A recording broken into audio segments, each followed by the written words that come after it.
San Antonio to take on the Stevens Falcons. The Antlers used a strong defense to try to keep the game close late into the fourth quarter. Let's check out the highlights. First drive of the game, and Stevens already knocking on the door. Darius Littlejohn's going to take the handoff, go right up the middle, untouched for 6. PAT 7-0 Falcons. We move on to Hy-Vee struggling now on offense to get things going. Lance Ford was just 1 of 7 in the first half. Here they turn the ball over deep inside Stevens territory. The defense would help Hy-Vee pick things up in the third quarter. Ryan Robertson's going to come up with the interception here of UTSA commit Bryce Rivers as he jumps in front of the pass across the field. He's going to return it inside Stevens territory, and that's going to set up Lance Ford to Keithan Perez. And just like that, Hy-Vee took the lead 21-14 heading to the fourth quarter.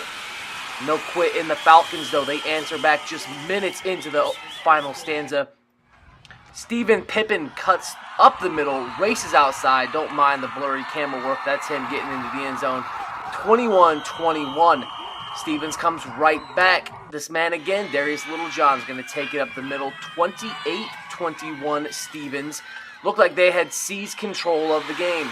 After Lance Ford took it in from 41 yards out, Hy-Vee decides to go for 2 and the win. A low snap throws off the timing of the play, but Ford puts his head down, gets into the end zone. 29-28 Antlers with just over 2 minutes to play. We were going to win the game. It's a non-district game, and we'd fought too hard, and we had an opportunity we feel like to win the game right there. And we had a pretty good play. We felt like that we could get in there, and it worked. Everything was, we got the score we needed. We went for 2, we converted, and we were feeling pretty good, and just had a mistake. That mistake was an 89-yard kickoff return for a touchdown to Tristan Castaneda, which gave Stevens a 34-29 win. Played great. Laid their tails off. We made all kinds of plays in the kicking game the whole night long until the very last one. We just made a mistake. Kids played hard. They never gave up. We got to get better, and we will. A tough pill to swallow for the Antlers in week 1. They'll be back at it in week 2 at Del Rio. That does it from here in San Antonio. Let's check out the scoreboard and see how the rest of the Hill Country teams did to open their season. Centerpoint never got a chance to take the field in week 1 as their game against Marble Falls Faith was canceled due to inclement weather. The game will not be made up as this was a non-district matchup. Similar situation for Comfort, trailing by 4 late in the third quarter. Mother Nature struck in Lago Vista, which stuck Comfort with a 17-13 loss.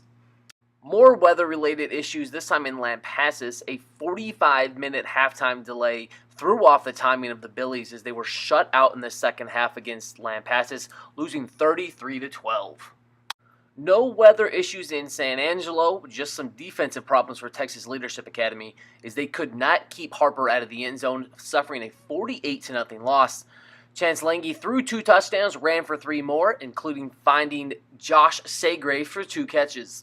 It was supposed to be different this time around for Ingram as they took on Junction to open the season. However, it was much the same as 2015.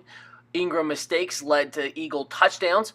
Ian Crittenden tried his best, rushing for 94 yards and throwing for 137. We end with a winner. OLH was in San Antonio as well, taking on Sunnybrook, and Jack Groff packed his A game. The senior quarterback threw for nearly 200 yards, rushed for 168, scoring 5 total touchdowns, leading the Hawks to a 41-30 win to start the 2016 season.